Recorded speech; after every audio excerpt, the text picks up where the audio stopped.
Assalamualaikum warahmatullahi wabarakatuh. Perkenalkan, nama saya Sriwaning Meza Dewi, NPM 129 kelas 5C PGSD. Mata kuliah telaah kurikulum yang diampu oleh dosen pengampu yaitu Ibu Santi Hendayani, Magister Pendidikan. Baik, jadi di sini saya akan menjelaskan tentang perbedaan kurikulum Merdeka dan kurikulum 2013. Apa sih perbedaannya? Nah, yuk pelajari lebih lanjut. Baik, yang pertama yaitu dari definisi. Nah, di kurikulum 2013 itu kurikulum yang sudah berlaku sejak tahun 2013 dan diterapkan di berbagai jenjang pendidikan. Nah, kurikulum ini dirancang berdasarkan tujuan sistem pendidikan nasional dan standar nasional pendidikan yang menekankan pada pengembangan kompetensi, sikap pengetahuan, dan keterampilan secara terintegrasi. Sedangkan kurikulum Merdeka adalah suatu kurikulum yang baru diperkenalkan oleh Kementerian Pendidikan, Kebudayaan, Riset, dan Teknologi pada Februari 2022.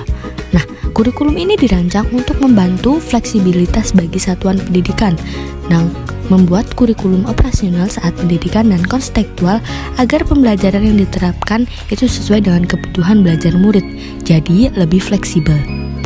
Yang kedua yaitu ada kerangka dasar.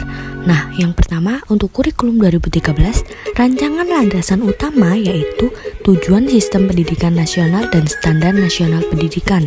Sedangkan untuk kurikulum Merdeka yaitu rancangan landasan utamanya adalah tujuan sistem pendidikan nasional dan standar nasional pendidikan yang mengembangkan profil pelajar Pancasila pada peserta didik. Yang ketiga yaitu dari aspek kompetensi yang dituju. Di kurikulum 2013, kompetensi dasar dikelompokkan dalam 4 kompetensi inti, yakni sikap spiritual, sosial, pengetahuan, dan keterampilan. Nah, KD dinyatakan dalam bentuk poin-poin yang diurutkan untuk mencapai KI yang diorganisasikan. Nah, KD pada KI 1 dan KI 2 hanya terdapat pada mata pelajaran pendidikan agama dan budi pekerti, Pancasila, dan kewarganegaraan. Sedangkan di kurikulum Merdeka, capaian pembelajaran atau CP yang disusun per fase dinyatakan dalam paragraf yang merangkaikan pengetahuan, sikap, dan keterampilan untuk mencapai, menguatkan, dan meningkatkan kompetensi. Fase yang terdapat dalam kurikulum Merdeka yaitu ada fase A, kelas 1 dan 2, fase B, kelas 3 dan 4, dan fase C, kelas 5 dan 6. Selanjutnya terdapat struktur kurikulum. Dalam kurikulum 2013, jam pelajaran atau JP diatur per minggu.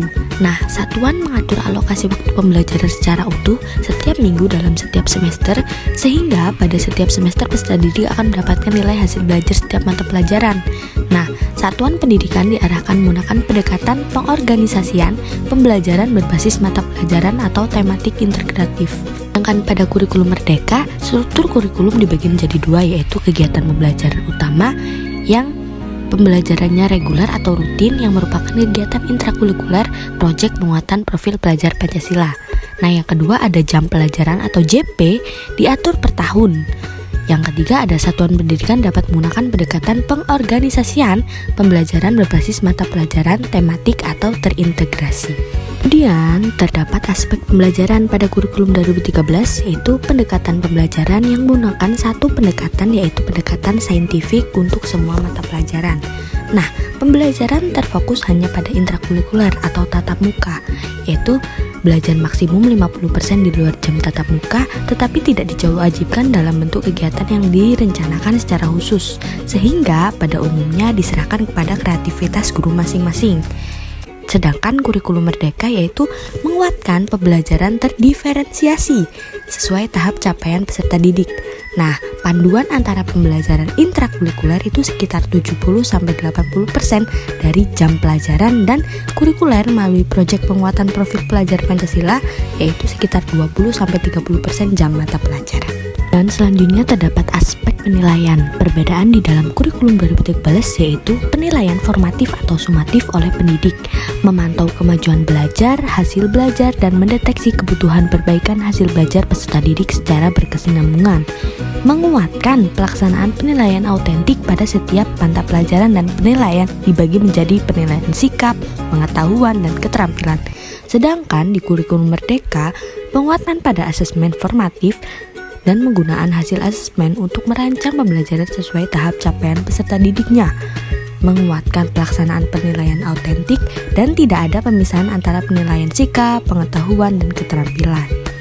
Selanjutnya ada perangkat ajar. Perangkat ajar pada kurikulum Merdeka yaitu ada buku teks dan non-teks, ada contoh modul ajar, alur tujuan pembelajaran, proyek penguatan profil pelajar Pancasila, contoh kurikulum operasional satuan pendidikan. Dan sedangkan pada kurikulum 2013 itu hanya buku teks dan non-teks.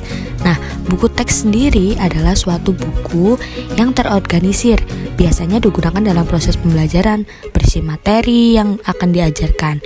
Sedangkan buku non-teks yaitu buku yang tidak terorganisir dan yang memberikan petunjuk dalam sebuah pelajaran, khususnya di sekolah. Kemudian yang selanjutnya yaitu ada perangkat kurikulum. Di dalam kurikulum 2013 terdapat pedoman implementasi kurikulum, panduan penilaian, dan panduan pembelajaran setiap jenjang. Sedangkan di kurikulum Merdeka ada panduan pembelajaran dan asesmen, panduan pengembangan kurikulum operasional sekolah, panduan pengembangan P5, panduan pelaksanaan pendidikan inklusif, panduan penyusunan program pembelajaran individual, dan modul layanan bimbingan konseling. Selanjutnya terdapat perangkat ajar contoh silabus di kurikulum 2013 dan contoh ATP di kurikulum Merdeka. Nah, apa sih silabus itu? Silabus merupakan seperangkat rencana dan pengaturan tentang kegiatan pembelajaran, pengelolaan kelas, dan penilaian hasil belajar. Nah, apa sih silabus dalam kurikulum Merdeka itu? Nah, di dalam kurikulum Merdeka, silabus itu diganti menjadi ATP atau alur tujuan pembelajaran. Nah, memiliki fungsi yang sama dengan silabus di dalam kurikulum 2013, yaitu yang bertujuan secara sistematis dan logis di dalam fase pembelajaran untuk murid dapat mencapai capaian pembelajaran tersebut. Nah, mengapa sih guru harus membuat silabus atau ATP? Karena sebagai pedoman para guru untuk menyusun rencana dan menjelaskan proses pembelajaran atau program pelajaran selama 1 semester dan tidak menyertakan langkah-langkah pembelajaran.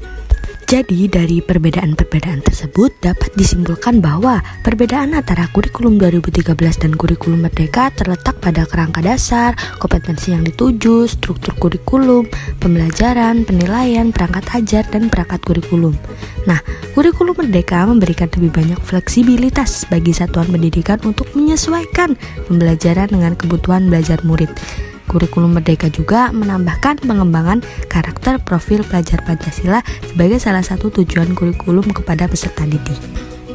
Dan kurikulum Merdeka lebih fokus pada pengembangan karakter dan moral siswa, sedangkan kurikulum 13 fokus pada kemampuan akademik siswa secara umum. Dalam pelaksanaannya juga, kurikulum Merdeka lebih fleksibel dan memberikan kebebasan kepada guru untuk mengembangkan pembelajaran, sedangkan kurikulum 13 lebih terstruktur dan memiliki pedoman yang jelas.